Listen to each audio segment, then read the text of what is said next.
काठमांडू की सड़कों पर धुआं, जलती इमारतें और हर तरफ सेना की तैनाती। नेपाल में पिछले 4 दिनों से भड़का जेनजी प्रोटेस्ट अब 30 लोगों की जान ले चुका है और 1000 से ज्यादा लोग घायल हो चुके हैं।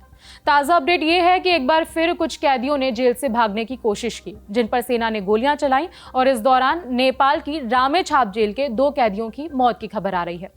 वहीं नेपाल की पहली महिला चीफ जस्टिस रह चुकी सुशीला कार्की को अंतरिम सरकार की अगुवाई के लिए हामी नेपाली एनजीओ ने अपना समर्थन दे दिया है।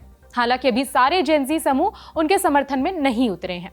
नेपाल में जेनजी समूह ने नई सरकार और चुनाव को लेकर एक खाका सार्वजनिक किया है। इसमें सबसे पहले संसद डिसॉल्व करने की शर्त रखी गई है। प्रस्ताव में नागरिक सैन्य सरकार बनाने की बात कही गई है, लेकिन सेना की भूमिका सीमित रखने की भी मांग की गई है। ग्रुप चाहता है कि अगले 6 से 12 महीने के भीतर आम चुनाव कराए जाएं। इसके साथ ही पुराने दलों और नेताओं की संपत्ति की जांच के लिए भी एक शक्तिशाली न्यायिक आयोग बनाने का भी प्रस्ताव रखा गया है। 9 सितंबर की देर रात 5000 से ज्यादा युवाओं ने एक वर्चुअल मीटिंग में हिस्सा लिया और वहां कार्की का नाम सामने आया। उनकी साफ सुथरी छवि और भ्रष्टाचार के खिलाफ सख्त रवैये को देखते हुए उन्हें आंदोलनकारियों का समर्थन मिला है। वहीं काठमांडू के मेयर बालेंद्र शाह ने खुद को इस दौर से पीछे हटाते हुए कहा कि वो सिर्फ चुनाव के जरिए सत्ता संभालेंगे। बालेंद्र शाह ने ट्वीट करके कहा, मेरी अपील है जेनजी और सभी नेपाली साथियों से कि देश अभूतपूर्व हालात से गुजर रहा है। आप सुनहरे भविष्य की ओर कदम बढ़ा रहे हैं। घबराने की जरूरत नहीं है, धैर्य रखिए। अब देश को अंतरिम सरकार मिलने जा रही है जो नए चुनाव कराएगी और देश को नया जनादेश देगी। मैं पूर्व चीफ जस्टिस सुशीला कार्की के नेतृत्व के आपके प्रस्ताव का समर्थन करता हूं। आपकी समझदारी, परिपक्वता और एकता का दिल से सम्मान करता हूं। उन्होंने आगे लिखा कि जो साथी इस वक्त जल्दबाजी में नेतृत्व संभालने की कोशिश कर रहे हैं, उनसे कहना चाहता हूं कि देश को आपकी ईमानदारी, सोच और जुनून की जरूरत है। स्थायी तौर पर है, अस्थायी तौर पर नहीं। इसके लिए चुनाव होंगे, कृपया जल्दबाजी ना करें। राष्ट्रपति महोदय से मेरी मांग है कि जेनजी द्वारा लगाए गए इस ऐतिहासिक आंदोलन की रक्षा के लिए संसद को तुरंत भंग किया जाए और अंतरिम सरकार बनाई जाए। वहीं दूसरी तरफ जेल से निकले पूर्व डिप्टी पीएम और आरएसपी चीफ रवि लामिछाने ने एक बड़ा ऐलान किया।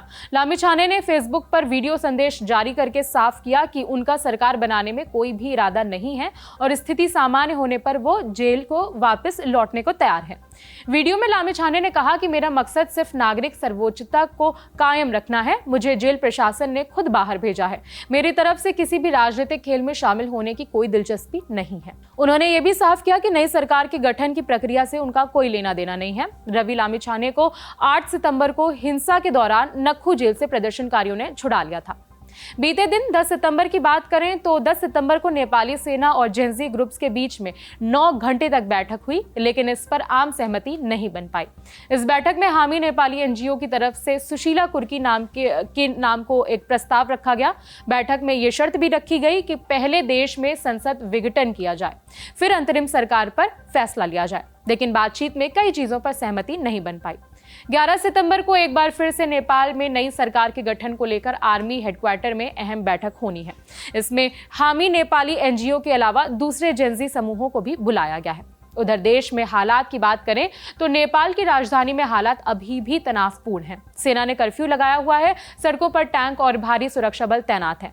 नेपाली सेना ने चेतावनी दी है कि अगर हिंसा और लूटपाट जारी रही तो निर्णायक कदम उठाने से पीछे नहीं हटेंगे। सबसे ज्यादा खतरा काठमांडू और उससे सटे इलाकों में बना हुआ है। नेपाल इस वक्त गहरी उथल पुथल के दौर से गुजर रहा है। सवाल है, क्या सेना और राजनीतिक नेतृत्व मिलकर हालात काबू में कर पाएंगे या फिर पड़ोसी देश में ये आग और ज्यादा भड़क जाएगी। इस खबर पर हमारी नजर बनी हुई है। अपडेट्स हम आप तक पहुंचाते रहेंगे। खबर लिखी हमारे साथी दीपेंद्र ने। मेरा नाम है विभावरी। देखते रहिए दी ललन टॉप।